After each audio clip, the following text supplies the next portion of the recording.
Strawberry, you've been completely open about your relationship with Jesus Christ. So what have been the reactions over the years from your former teammates who knew you before your transformation in Christ? How do they see you now? That's a good question, because I really don't deal with a lot of them, as far as from the baseball world.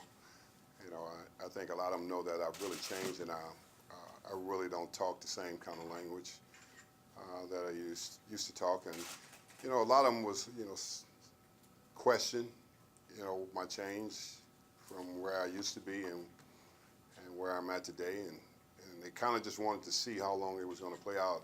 They were waiting. It's been 13 years of change of life, and they're still waiting, and they still haven't made a final decision about who I am today. You're going to speak tonight to Hannibal, to the community. What do you hope that they gain from your knowledge of just so much change over the years and finding your way, essentially? Well, I would hope people would never give up on Christ, and never, you will see after I speak tonight, you'll know that God has entered into my life and made a complete change. I think a lot of people, across America don't have the urgency of having faith. Faith is the key to everything that we do in life, and I think so many of us miss it. And I wish I didn't miss it so long when I was playing baseball. And had I known that it was this good, I probably would have never played baseball or gave up baseball, because this is real life, and I think it's important that we all understand who we are. A lot of us don't, just because you become a baseball player, athlete, or millionaire, that's not the real purpose of life. There's a greater purpose of life. And once I started reading Billy Graham books, I started to understand the real purpose of life. I started to watch a man who led millions of souls to the cross, and people's lives have changed forever, because once you accept Christ, your life has changed forever. You're not the same person. What's the key message you hope to get across tonight in your talk? I think the key message is knowing God's will, knowing His will and His purpose and His plan that He has for you yourself, not anyone else. I think too many of us look around and we think it's for everybody else, but we're all searching inside for who we are, to find out why we're here. And I think that's the clear message I'll be bringing tonight about knowing God's will. Was religion a part of your life early on, growing up in the mid-'60s into the '70s? Well, I'd never call it religion. Coming to know Christ is faith.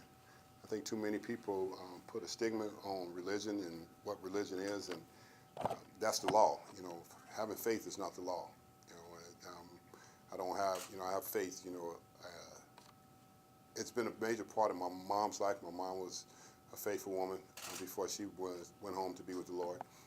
She always taught us the principles. It was just a matter of would I fall into line with the principles and follow the principles of it. And it took me a while, because of my stature of who you are in the world and what you do and what you have, and you believe all that, and people make you believe all that.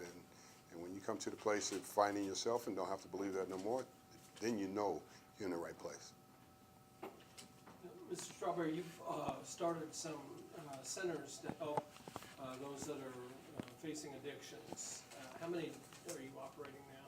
I have 2 treatment centers down in Florida, one in DeLand, just right outside of Daytona, and I have one in St. Cloud, just right outside of Orlando. And are these also faith-based? Two facilities. I teach faith there. I do.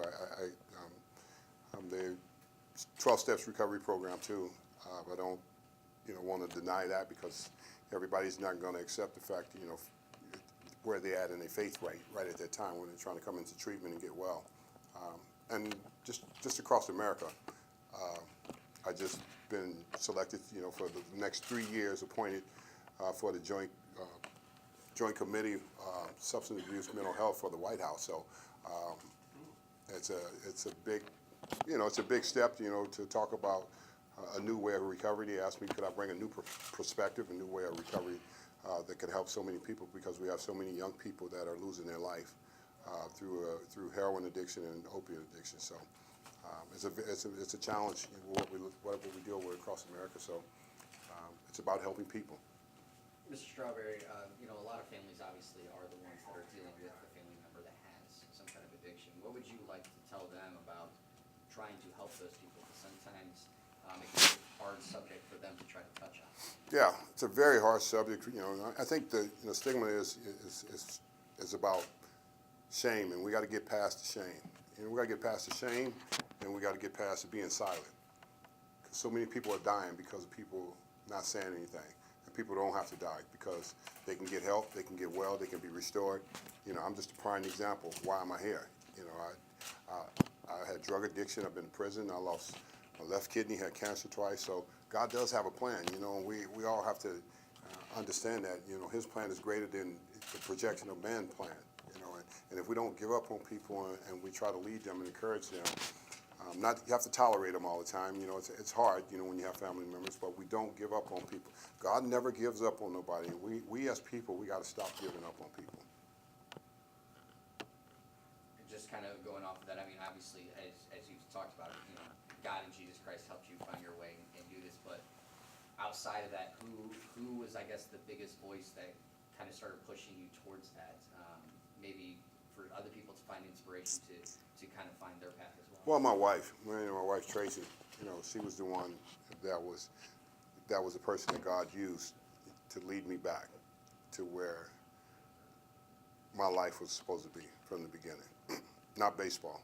Baseball was just a talent, just a position, platform. But she led me to the cross and led me to the purpose of why I was created. God always uses people. It's just a matter of, do people answer the call? It took me a very long time to answer the call. I didn't want to answer the call because I didn't feel qualified.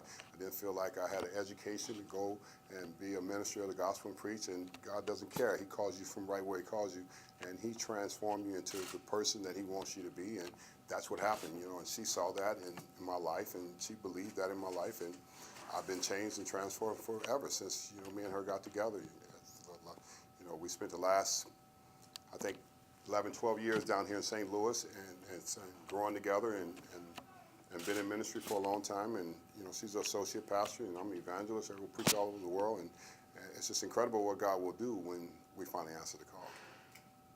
Were there maybe some hints toward this as your calling during your playing days? Like, hey, maybe this is some way I can use my baseball skills and what I've done? No, I happened to see a man that played on my team by the name of Gary Carter, who lived a Christian life his entire career. And he was a prime example of what a man's supposed to be. And I think as a young man, as a player and athlete, when I saw that, I wanted that. I just didn't know how to get there. And I think a lot of other players wanted that too, that saw him, but they just didn't know how to get there. Here was a guy that lived his life for his family. He didn't live a worldly way. He was wealthy, he was a star, but he lived his life the correct way. And that's hard to do when you, at the height of your career and playing professional sports, you hear a lot of people say, I live for God, I love God, but do you really live for God? Gary Carter lived for God. So I think he would be extremely, extremely proud of me for who I am today, because he always told me that I had a call in my life, and he just said, I hope you answer the call. It's greater than baseball. I have to ask you, you appeared in, I think it was 2010, on The Apprentice. So having met Mr. Trump and been on his show, do you have any thoughts or comments about his election as to president? Yeah, I'm happy for him. He's a good man, regardless of what has been said and what has happened. I'm excited, for the country. I know a lot of people may not be, but give him a chance. He's just like all the rest of us, and he deserves a fair chance to see if he can do something different and bring about change to help America and lead us in the right direction. So he's there now, and we can't deny it. He gave like a big donation to your foundation. Is your foundation still around? Is it still working? Yes, of course, he gave me a big donation when I was on the show, Foundation for Children with Autism. Me and my wife continues to bless them, different organizations. And that was the first organization that we started blessing, was children with autism. And it's still active, that organization? Yeah, well, the organization are active. We don't do any more golf events and stuff like that, but we still make donations to the facility in St. Louis, because my wife's sister is a major She runs one of the facilities in St. Louis, so she's part of family. How did you come to Christ? I came to Christ in 1991 at a Morris Cirillo crusade. We got a radical crusade, the power of God came over me, and I'm sorry, what was the name? Morris Cirillo. You know, it was a crusade in Anaheim, 1991.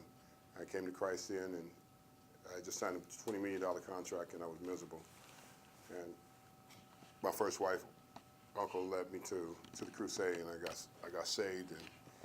But I missed the whole part of being just saved. I missed the discipleship. I just got saved. I didn't get discipled, and with no discipleship, you go back to the familiar, and that's what happened to me. I went back to the familiar for the next,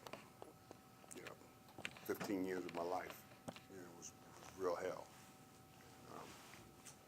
Could you just speak to just what happens to people who are celebrities, big celebrities? You're at the top of the world for a time. There are many other stories we hear about celebrities who end up getting swallowed up by drugs. What happens? What is the what happens to so many? What's evil is an evil life. It's a temptation of a life. It's a fast life. There is no no's. It's all yes. Nobody tells them they have problems. Prince didn't have to die. If somebody would have spoke up and wouldn't have been silent about his problem, Whitney Houston, Elvis, whoever, all these people, they don't have to die that way. Somebody's got to speak up and say, it's okay to get help. It's okay not to. It's okay to.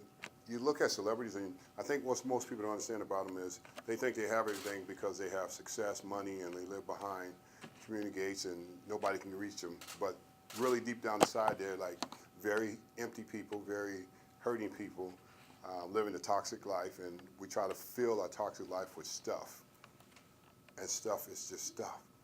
It doesn't change you inside, and I think so many of them miss it. The transformation and the change that can happen on the inside of them, and they lose their life because, that's what the adversary does. He deceives them and tricks them and makes them believe that they're okay, and then they end up dying. Yeah.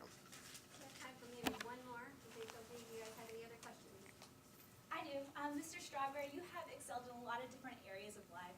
What do you want your legacy to be? I would want my legacy I leave for my children is to know who Jesus is. That's the legacy, not baseball, not the things I accomplished as a baseball player. I don't really care about that. At this point in my life, I don't even like baseball. I don't even follow it. I'm so grateful for grace that I'm able to help other people come to know that God loves them no matter what their condition is. And I think that's more important than anything that I could ever do. If I could leave the legacy of who Jesus Christ is and lead people to the cross, I have done my job. I have done my job, that what God's called me to do. Not hitting home runs and winning championships, but leading people to Christ. All right, thanks. Thank you. All right, thank you guys.